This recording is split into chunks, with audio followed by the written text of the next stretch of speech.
you imagine having to decide between eating, heating, and keeping yourself clean? Well, it's a decision nearly 3.5 million people up and down the country are faced with. And it made me want to understand more about what the situation is like in London, and more importantly, if anything is being done about it. It all started at work after I noticed some of the editors were collecting huge boxes of sanitary goods for charities who help people struggling with hygiene poverty.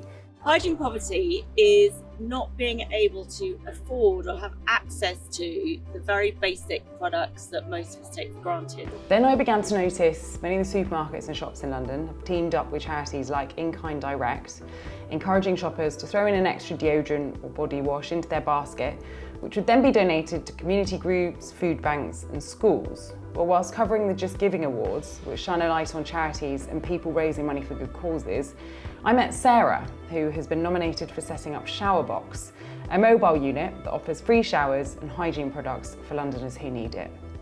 These will be the donation table where people will get their donations, their underwear and everything, which is at the back here, their toiletries, their razors, their lotions. And here are the showers all ready to go. Let's check if they're hot.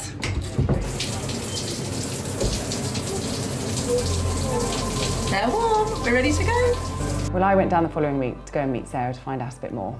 So in 2018, I was a volunteer at a homeless organisation called the Simon Community. And through a great conversation with a guest at a winter shelter, they spoke of just how in need we are in this country for hygiene facilities. So he had experienced homelessness in different parts of the world, and he said just how much more of a challenge it was to not have access to things like showers, easy access to toilets. And at the time, I just thought, it was like, how can this not be here? And so I researched it a little bit. I wrote an article for Huffington Post. I did a petition on change.org, and it got a lot of traction and it got a lot of conversation. And so I thought, what can I personally do? We are busier than ever. My volunteers are amazing. We're responding as much as possible to the rise in demand, which is absolutely huge. I anticipated the beginning of this year we'd probably see a rise of about 25% in numbers this year, as we had for the past few years, but actually it's been more than that. We currently give around 70 showers, and about 150 more people come for things like toiletries, period products, hot drinks, the sense of community, which is really, really important and really special. I've got a fantastic group of volunteers which have fostered a really wonderful sense of community. Oh, Marley agrees. Well, that was Sarah there, who juggles a full-time job, being a mum and also running Showerbox. And she's just one example of how Londoners are coming together to try and provide a little bit of relief to people who really need it.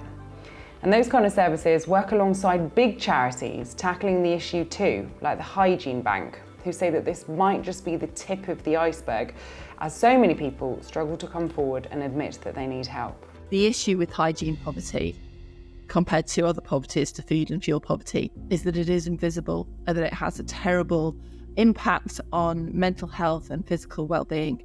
And that it causes such shame and embarrassment that half of people who are living with hygiene poverty are just too embarrassed and ashamed to ask for help.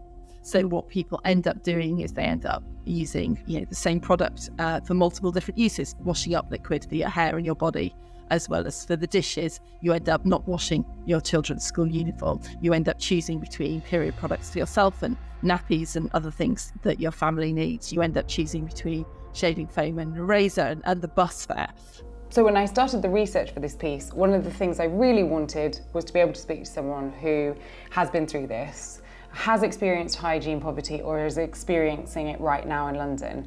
And even through all of the people that I met through charities and different grassroots movements, I have found it impossible to find someone to speak to about this. Do you have any insights as to, why it's so tricky to find someone who feels comfortable to talk about this?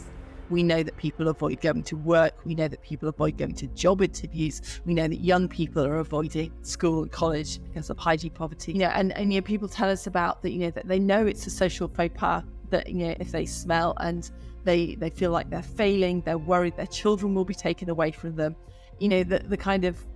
The deep impact of hygiene poverty and the effect that it has on your well-being and your self-esteem and your self-perception, your ability to function in the world and fulfill your potential is huge and very deep and fundamental. So sadly, I'm not surprised that it's been very difficult for you to find someone to talk to, because people just feel that terrible, terrible shame.